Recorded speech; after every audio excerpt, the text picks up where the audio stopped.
Okay. ఈరోజు first update వచ్చేసి ప్రభాస్ కొత్త ప్రాజెక్ట్. సుభాష్ చంద్రబోస్ ఆజాద్ హింద్ ఫౌజ్ బ్యాక్డ్రాప్. హను రాఘవపూడి దర్శకత్వంలో ప్రభాస్ నటిస్తున్న భారీ పీరియాడిక్ యాక్షన్ డ్రామాలో ఆయన ఆజాద్ హింద్ ఫౌజ్ సైనికుడి పాత్రలో కనిపిస్తారని సమాచారం. 1940లో నాటి స్వాతంత్ర సంగ్రామం నేపథ్యంలో ఈ సినిమా సాగనుంది.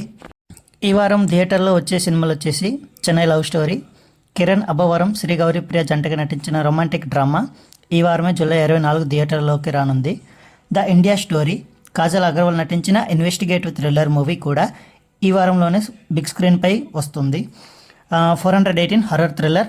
ప్రశాంత్ నీల్ సమర్పణ మైత్రి మూవీ మేకర్స్ నిర్మిస్తున్న ఈ సూపర్ న్యాచురల్ హర్రర్ సినిమా జూలై 31న గ్రాండ్గా విడుదల కానుంది. ఇక షూటింగ్ అండ్ ప్రొడక్షన్ అప్డేట్స్కి వచ్చేస్తే Spirit, Sandeep Reddy Vanga Prabhas combination most awaited police drama shooting ఇప్పటికే 40% పూర్తయినట్లు డైరెక్టర్ వెల్లడించారు. నెక్స్ట్ వచ్చేసి ఎన్టీఆర్ గారి డ్రాగన్, జూనియర్ ఎన్టీఆర్ ప్రశాంత్ నీల్ కాంబినేషన్లో వస్తున్న యాక్షన్ ఎంటర్టైనర్లో రుక్మిణి వసంత్, అనిల్ కుమార్, అశుతోష్ రాణా కీలక పాత్రలు నటిస్తున్నారు. ఈ సినిమా జూన్ 2027 నాటికి విడుదలకు ప్లాన్ చేస్తున్నట్టుగా సమాచారం.